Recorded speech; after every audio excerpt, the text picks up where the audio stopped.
በዚህ ቪዲዮ ላይ ጸሎታችሁ እንደተመለሰ የምታውቁበትን ሁለት መንገዶች እነግራችኋለሁ። ጸሎታችሁ ከተመለሰ እነዚህን ምልክቶች በህይወታችሁ ላይ ማየት ትጀምራላችሁ። ስለዚህ ይህንን ቪዲዮ ለብዙዎች ሼር እያደረጋችሁ በረከት እንድትሆኑ አሳስባችኋለሁ።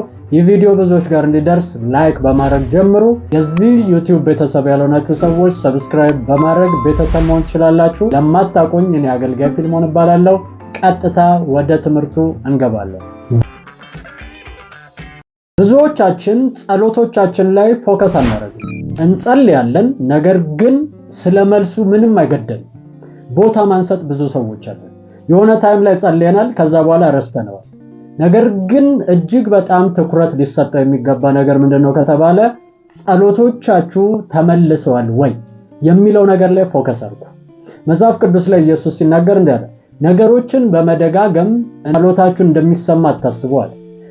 እዚህ ጋር ትኩረት አድርጎ እያወራ ያለው ስለ መሰማት ፎከስ አድርጎ እያወራ ነው።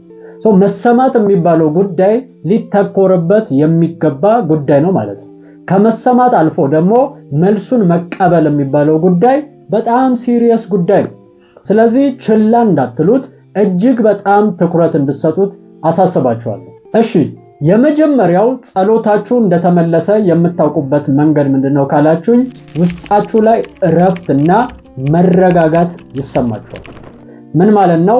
ዳንኤልን አይታችሁ ከሆነ ጸሎቱ እጁ ላይ ስላልገባ ተመልሶለት እጁ ላይ ስላልደረሰ ውስጡ ሊያርፍ አልቻለም። በሐዘን ተመቷል። ሐዘን ውስጥ ነው ያለው። መረጋጋት የሚባልና ደስታ በፍጹም አልነበረውም። ስለዚህ አብልጦና አጠንክሮ ይጮህና ይጸልይ ነበር። 21 ቀን የፈጀበት ውስጡ እረፍት ስላላገኘ። ለምን ከተባለ መልሱን ስላልተቀበለ። ስለዚህ በህይወታችሁ ላይ መልሳችሁ ሲመለስ ውስጣችሁ እርፍ ይላል፣ ወይም መረጋጋት የሚባለው ስሜት ውስጣችሁ ላይ ይመጣል ማለት ነው። ሌላ ደግሞ ምሳሌ ከመጽሐፍ ቅዱስ ላሳያችሁ። ሐናን አይታችኋታል። እጅግ በጣም በእግዚአብሔር ፊት ስታለቅስ ስትጮህ የነበረች ሴት ነች። ኢቭን ሰካራም ነሽ ወይ እስከ መቼ ነው የምትሰክሪው ብሎ የእግዚአብሔር ሰው የተባለ ኤሊ እንኳን ሲገስጻትና ሲናገራት ታያላችሁ። ስለዚህ በዚህ ሰዓት የምትረዱት አንድ ነገር፣ ያቺ ሴት እጅግ በጣም ሰካራም እስከምትባል እየለፈለፈች እያዘነች ያለች ሴት ነበረች ማለት ነው። ከዛ በኋላ ኤሊ መጣና እግዚአብሔር የለመንሽውን ሁሉ ይስጥሽ ብሎ ሲናገራት መጽሐፍ ቅዱስ ሲናገር ከዛ ቀን ጀምሮ ሐዘንተኛ መስላ አልታየችም ይላል። ስለዚህ ምን ማለት ነው? ኦልሬዲ ፊቷ ማብራት ጀመረ፣ ሐሴት ማድረግ ጀመረች፣ መደሰት ጀመረች። ለምን ከተባለ እግዚአብሔር መልሷን እንደመለሰላት አውቃለች። ምልክት ነው ማለት ነው። ስለዚህ በህይወታችሁ ላይ እግዚአብሔር መልስን ሲሰጣችሁ ሐዘን ሳይሆን ደስታ በውስጣችሁ ላይ ይመጣል። ሌላ ደግሞ መረጋጋትና እረፍት ይሰማችኋል። ያን ጊዜ እግዚአብሔር ጸሎታችሁን እንደመለሰላችሁና በህይወታችሁ ላይ የጸለያችሁት የጮኻችሁበት ጉዳይ እጃችሁ ሊገባ እንዳለ የምታውቁበት ምልክት ነው ማለት ነው። ስለዚህ ይሄ ሲሆን ነቅታችሁ እግዚአብሔርን ማመስገን፣ ለእግዚአብሔር ክብር መስጠት ጀምሩ። ሁለተኛው ደግሞ በጸለያችሁበት ጉዳይ ላይ ለውጦችን ማየት ትጀምራላችሁ። እግዚአብሔር ነገሮች ላይ መነካካት ይጀምራል። አዳዲስ ነገሮች መፈጠር ይጀምራሉ። የሆነ ለውጥ ሲመጣ ማየት ትጀምራላችሁ። አብዛኛው ሰዎች ይነግሩኛል፣ እግዚአብሔር እንደዚህ ያደረገ፣ እንደዚህ አይነት ስቴፕ ሄደ፣ አሁን ደግሞ እንዲሆን ጸልይልኝ ይሉኛል። በጣም የሚገርማችሁ ነገር እግዚአብሔር ያንን ነገር መጀመሩን ስታዩ ኦልሬዲ ነገሩ ተመልሶላችኋል ማለት ነው። ያ ነገር በአጋጣሚ የመጣ አይደለም። ያ ነገር እንዳጋጣሚ የተፈጠረ ጉዳይ አይደለም።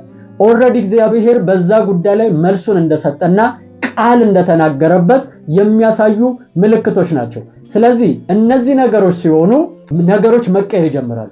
ለምሳሌ እናት ከሆናችሁና ስለ ልጃችሁ እየጸለያችሁ ከሆነ ልጃችሁ ላይ የመንፈሳዊነት ማንነት መምጣት ይጀምራል። ንግግሮቹ መቀየር ይጀምራሉ። አያችሁ፣ እነዚህ ነገሮች ሲሆኑ ካለበት እስራት እንኳን 100% በዛ ሰዓት ባይፈታ በሂደት እየለቀቀው 100% ነፃ ይወጣል። ግን ማስተዋል ያለባችሁ ነገር መልሳችሁ እንደተመለሰላችሁ ልታስተውሉ ይገባችኋል። አንድ ነገር ሲመለስላችሁ በቅጽበት ሙሉ ለሙሉ ለውጡ ላይታያችሁ ይችላል። ግን እርምጃዎች ይጀምራሉ። ድፍን ያለ የነበረው ነገር ለውጥ ማምጣት ስቴፕ መራመድ ይጀምራል። ቀጥ ብሎ ቆሞ የነበረ ነገር መከፈት ይጀምራል። እነዚህ ነገሮች በመታዩበት ሰዓት ላይ እግዚአብሔር ኦሬዲ ለጸሎቶቻችሁ መልስ ሰጥቷቸዋል ማለት። ሶስተኛ ደግሞ ሰዎች አንተ በጸለይከው ጉዳይ ላይ ምስክርነት ሲናገሩ በሄድክበት ሁሉ መስማት ትጀምራለህ። ምን ማለት ነው? አንተ እየጸለይከው ያለው ተመሳሳይ ጸሎት ለነሱ እንደተመለሰላቸው ሲናገሩ በየቸርቹ በሄድክበት ቦታ ላይ ያንን ቴስቲሞኒዎች መስማት ትጀምራለህ። በጣም የሚገርማችሁ ነገር አንዳንድ ጊዜ የሆነ ቸርች ላይ ወይ እቤት ጸልያችሁ የወጣችሁት ነገር የሆነ ቸርች ሲገቡ ያ ርዕስ እየተሰበከ ታገኛላችሁ። ከዛ ወጣችሁ ደግሞ ጓደኛችሁን ስታገኙ ጓደኛችሁን በተመሳሳይ ርዕስ ሊያናግራችሁ ይችላል። በሄዳችሁበት ስፍራ ሁሉ ተመሳሳይ ተደጋጋሚ የሆነ ከጸለያችሁት ነገር ጋር ተመሳሳይ የሆነ ነገር ምትሰሙ ከሆነ ኦሬዲ እግዚአብሔር መልስ እንደሰጣችሁ እያረጋገጠላችሁ ነው ማለት ነው። ምክንያቱም መጽሐፍ ቅዱስ ሲናገር ምስክር በሁለት ወይም በሶስት ይጸናል ይላል። ስለዚህ እየመሰከረላችሁ ነው እግዚአብሔር መልሳችሁን መልሻለሁ አድርጌላችኋለሁ እያለ እግዚአብሔር በተከታታይ በተለያዩ ሰዎች እየተናገራችሁ እንደሆነ ልታስተውሉ ይገባችኋል። በዚህ ሰዓት እግዚአብሔርን ማመስገንና በእግዚአብሔር ፊት ያንን ነገር ለመቀበል ልባችሁን አስፍታችሁ መዘጋጀትና መደሰት ይኖርባችኋል ማለት ነው። ሌላ ደግሞ የማመስገን መንፈስ ይቆጣጠራችኋል። አንዳንድ ጊዜ አይታችሁ ከሆነ በጠዋት ስትነሱ እያመሰገናችሁ ወይም እየዘመራችሁ ትነሳላችሁ። ምን እንደሆነ አታውቁም። ያንን መዝሙር ከሰማችሁት እጅግ በጣም ቆይታችኋል። ግን ልክ ስትነቁ ከእንቅልፋችሁ እየዘመራችሁ ጌታን እያመሰገናችሁ ትነቃላችሁ። በዚህ ሰዓት ግራ ይገባችኋል። ይህን መዝሙር መች ነው የሰማሁት? እንዴት ይሄ ሊሆን ቻለ?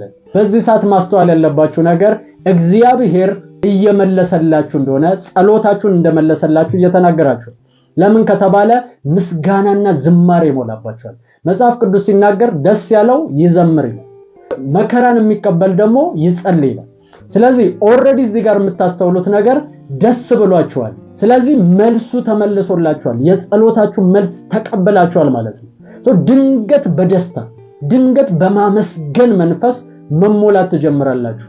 ያን ጊዜ ኦሬዲ እግዚአብሔር መልስን እንደሰጣችሁ ልታስተውሉ ይገባችኋል ማለት ነው። ሌላ ደግሞ አንድ ነገር ይሆናል በህይወታችሁ ላይ ስላላችሁበት ሁኔታና ስለገባችሁበት ሲቹዌሽን የማታውቁት የሚገርም አንደርስታንዲንግ በህይወታችሁ ላይ ይመጣል። ወይም ደግሞ ማስተዋል ትጀምራላችሁ። ያንን ነገር እንዴት ማለፍ እንደምትችሉ፣ እንዴት ከዛ ነገር መውጣት እንደምትችሉ መንገዶች ይታያችኋል። መጽሐፍ ቅዱስ ሲናገር እንደዚህ ይላል፣ ከፈተናው ጋር ደግሞ መውጫውን አንድ ላይ ያዘጋጅላችኋል።